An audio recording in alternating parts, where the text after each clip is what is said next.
आज का जो पर्यावरण का जो टॉपिक है वो हमारा है जैव मंडल। यानी जैव मंडल की बात करते हैं। इसके पहले मैंने बताया था पर्यावरण जो है यानी पृथ्वी, पर्यावरण की बात कहूँ मैं अगर, तो पृथ्वी के चारों तरफ उपस्थित सभी प्रकार के सजीव यानी जैविक जो जीव होते हैं जैसे वनस्पतियां हैं उनके द्वारा की जाने वाली क्रियाएं उपस्थित होती हैं।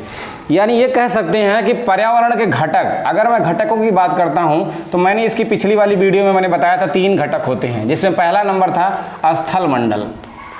स्थल मंडल यानी ये पृथ्वी के जो है पृथ्वी के सभी धरातल से संबंधित होता है स्थल मंडल। दूसरी बात करता हूँ तो ये जल मंडल, यानी जितने भी जल उपस्थित होते हैं, समुद्र, जल मंडल, नदियाँ, इन सभी चीज़ों को जल मंडल में रखा गया है। तीसरी बात करता हूँ तो ये है वायुमंडल, सभी प्रकार की गैसें इसमें उपस्थित होती हैं, वायुमंडल। इन तीनों की वीडियो जो है आपको लिंक में दी जाएगी।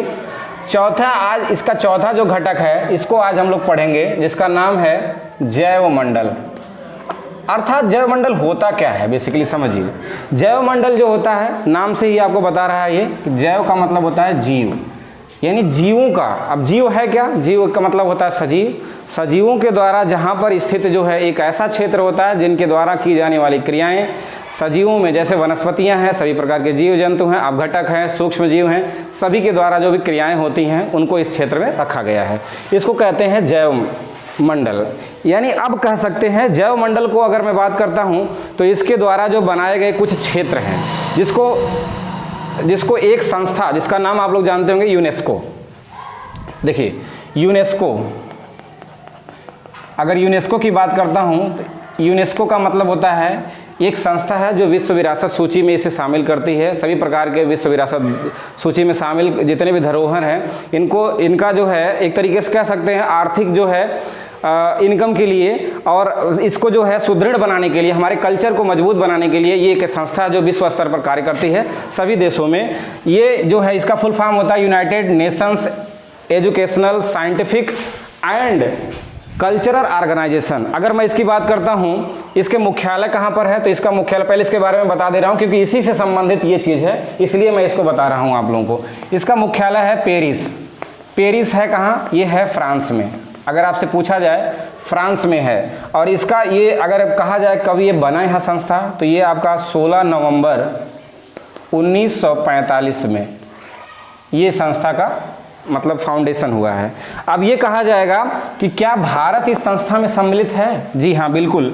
ये भारत जो है इस यूनेस्को की जो एक तरीके से कुल मेंबरों में ये शामिल है। कब शामिल है? तो ये 1946 में भारत जो है उसमें शामिल है। अगर बात कही जाए इसमें कुल कितने मेंबर हैं, तो 195 हैं। कुल टोटल मेंबरों की संख्या 195 है। अब चलिए मैं बात कर लेता हूँ, खैर संस्थाओं के बारे में बाद में अगला अलग वीडियो में पड़ जाएगी आपको। यहाँ पर मैं संस्था से जुड़ी हुई, ये यूनेस्को एक प्रकार की जो है अपने सूची में सम्मिलित करती है जितने भी धरोहर हैं सभी देश की और संस्कृतियों से संबंधित। तो इस प्रकार से जो ये जैव मंडल है, जैव मंडल आरक्षित क्षेत्र होता है। और आरक्षित क्षेत्र का मतलब है जहाँ पर मनुष्य की संख्या लगभग 500 से ज़्यादा 5000 से ज़्यादा मनुष्य जहाँ पर रहते हैं, उसके द्वारा जो एक तरीके से उससे ज़्यादा जो क्षेत्र होता है, उसके द्वारा जो चारों तरफ का क्षेत्र होता है, उसमें हम जैव मंडल आरक्षित क्षेत्र के रूप में उसे जानते हैं।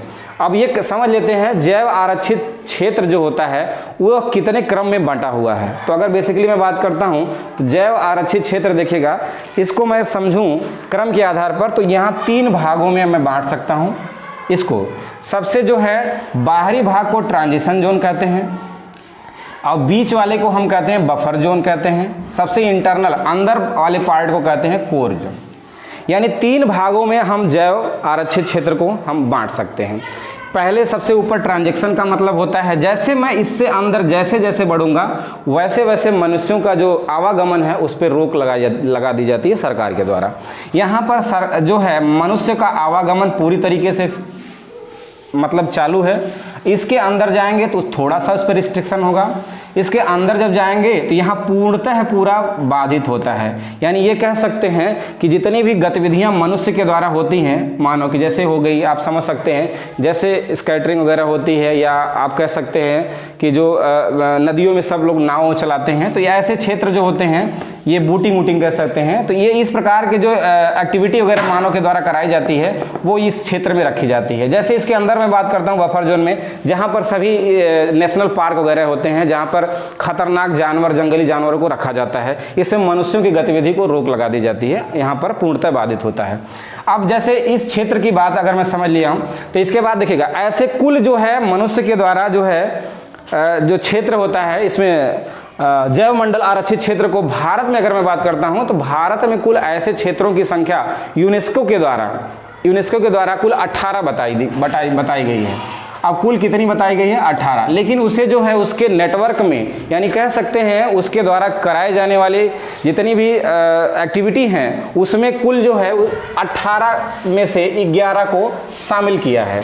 जी हाँ दोस्तों, एक बार फिर से समझिए इस चीज़ को कि कुल अगर पूछा जाएगा कि कुल भारत में कितने जैव आरक्षित क्षेत्र हैं, तब आप बताएंगे कि कितना है? 18 है। अगर आपसे पूछा जाएगा कि यूनेस्को के द्वारा कितने घोषित किए गए हैं, यानी कितने नेटवर्क उसे शामिल किए गए हैं, तब आप बताएंगे 11।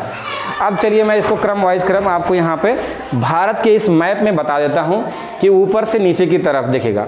यहाँ से क्रम वाइज में मैं सबसे लास्ट में बता दूंगा कि कौन सी सबसे पुरानी है और सबसे बड़ी कौन सी है और सबसे नई वाली कौन सी क्षेत्र जैव आरक्षित क्षेत्र जुड़ा है। इसके लिए चलिए मैं ऊपर से बताता हूँ आपको। देखिएगा ये यहाँ से अगर मैं करूँ जम्मू कश्मीर वाला क्षेत्र जो होता है सबसे ऊपर, यहाँ पर हिमाचल प्रदेश है। हिमाचल प्रदेश में देखें कोल्ड डेजर्ट जो है ये जो जैव आरक्षित क्षेत्र जो है ये उपस्थित है, इसको यहाँ पर माना गया है। यानी कि ये जो है अगर क्रम से बात करता हूँ तो ये 16वें नंबर का है। ठीक है, अगर पहले नंबर की बात कही जाए तो सबसे पहले जो मैं, चलिए ऊपर से मैं नीचे की तरफ आऊँगा फिर लास्ट में बता दूंगा आपको। तो यहाँ से मैं 16 जो नंबर पे इसको शामिल किया गया कोल्ड डेजर्ट। ठीक है, इसके बाद मैं नीचे आता हूं तो यहां पर देखेंगे उत्तराखंड में दूसरे नंबर पे शामिल किया गया है नंदा देवी, जो बहुत फेमस है। नंदा देवी कहां पर है? उत्तराखंड में। इसे यूनेस्को के द्वारा शामिल भी किया गया 1988 में, नंदा देवी। और यहीं पर है कि एक फूलों की घाटी, जो आपका यूपी टेट में क्वेश्चन भी बना था कि नंदा देवी और या फूलों की घाटी कहां पर उपस्थित है, तो उत्तराखंड में है। इसके बाद मैं आगे बढ़ता हूं तो उड़ीसा आप जगह जानते हैं। उड़ीसा में जो है सिमलीपाल जो जैव आरक्षित क्षेत्र है वो कहां पर स्थित है? उड़ीसा। ये देखिएगा दोस्त, मैं 8वें नंबर पर ये जो है इसको शामिल किया गया है, यानी इसका क्रम 18 में से कौन सा है? 8वां नंबर का क्रम है। अगर मैं आगे बढ़ता हूं इसके बाद देखिएगा ये उभरा हुआ वाला भाग जो होता है वो सिक्किम है। भारत के मैप में आप देखते हैं तो जो उभरा हुआ भाग होता है ये, इसको क्या जानते हैं हम? सिक्किम। और सिक्किम में जो है ये जो जैव आरक्षित क्षेत्र है वो कौन सा है? कंचनजंगा। दोस्तों भारत में अगर मैं पूछा जाएगा ये भारत में सबसे ऊंची चोटी कौन है? कंचनजंगा। अगर पूरे विश्व में कही जाएगी आपसे तो आपको विश्व में सबसे ऊंची चोटी जो है तो आप तो माउंट एवरेस्ट जानते हैं, लेकिन अगर भारत में अगर बात कही जाए तो कंचनजंगा। और विश्व स्तर पर कंचनजंगा 3रे नंबर पे है। तो देखिएगा कंचनजंगा कहाँ पर स्थित है? तो ये सिक्किम पर स्थित है। इसके बाद दोस्तों मैं आगे बढ़ता हूँ तो यहाँ देखिएगा पश्चिम बंगाल में सुंदरवन डेल्टा है। सुंदरवन डेल्टा में उपस्थित यहाँ के कुछ ऐसे जंगल जो होते हैं, यानी एक पेड़ पौधों का एक घना जो भाग होता है, बड़ा सुंदर यहाँ का दृश्य है, इसी के नाम से यहाँ पर पड़ा सुंदरवन। और सुंदरवन को भी जैव आरक्षित क्षेत्र में शामिल किया गया है यूनेस्को के द्वारा। ये कहाँ पर स्थित है? तो ये आपका जो है पश्चिम बंगाल में है। इसके आगे मैं बढ़ता हूँ, इधर देखेगा तो यहाँ जो है असम है। असम में काजीरंगा और मानस दोनों अभ्यारण्य के बारे में खैर आप जानते होंगे, लेकिन मानस जो क्षेत्र है, मानस क्षेत्र जो कहाँ पर स्थित है? असम में है। और मानस जो है इसको भी जो है यूनेस्को के द्वारा शामिल किया गया है।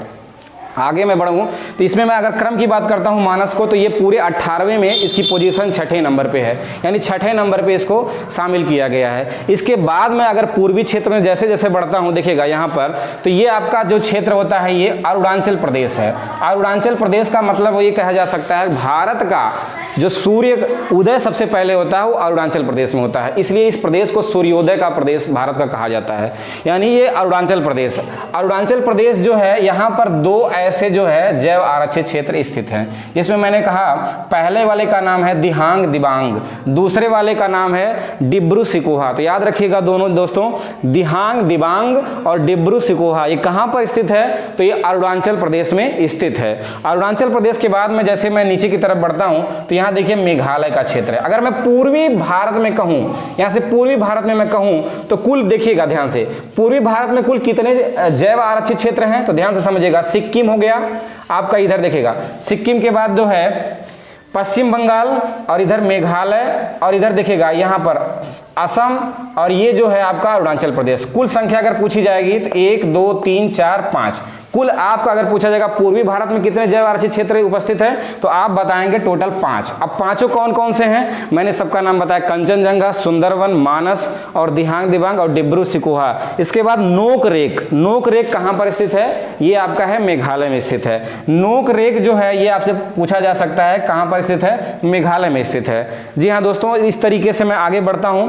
इधर देखिएगा, इसके बाद मैं इसका बता चुका हूं उड़ीसा, उड़ीसा में सिमलीपाल है, सिमलीपाल जो क्षेत्र है इसको भी यूनेस्को के द्वारा शामिल किया गया है। इसके बाद मैं आगे की तरफ बढ़ता हूं तो यहां देखते हैं ये छत्तीसगढ़ का क्षेत्र पाया जाता है, जहां पर अमरकंटक की पहाड़ियां जैसे उसका जो क्षेत्र होता है उसको माना गया है। तो यहां पर देखिएगा जो अमरकंटक की पहाड़ियों के क्षेत्र में एक जगह है जिसका नाम है अचान कमार, ये छत्तीसगढ़ में है, इसको जैव आरक्षित क्षेत्र में शामिल किया गया है, यानी 18वां में इसका नाम है। इसके बाद मैं आगे बढ़ता हूं, जैसे नीचे की तरफ आता हूं तो देखिएगा यहां पर आंध्र प्रदेश आता है। आंध्र प्रदेश जो होता है, अब तो खैर आंध्र प्रदेश 2 भागों में बट गया, आंध्र प्रदेश तेलंगाना, लेकिन बेसिकली उस समय जब घोषित किया गया तो इसको आंध्र प्रदेश के नाम से जाना जाता था।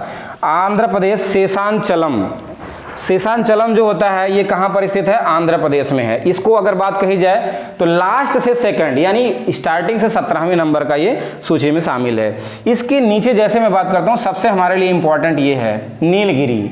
नीलगिरी दोस्तों 3 ऐसे राज्य से घिरा हुआ एक ऐसा जैव आरक्षित क्षेत्र है जो सबसे प्राचीन यानी सबसे पुराना है। और कब शामिल किया गया इसे, 1986 में। 1986 में नीलगिरी, और नीलगिरी जो है 3 राज्य ऐसे हैं भारत के, केरल, कर्नाटक और तमिलनाडु।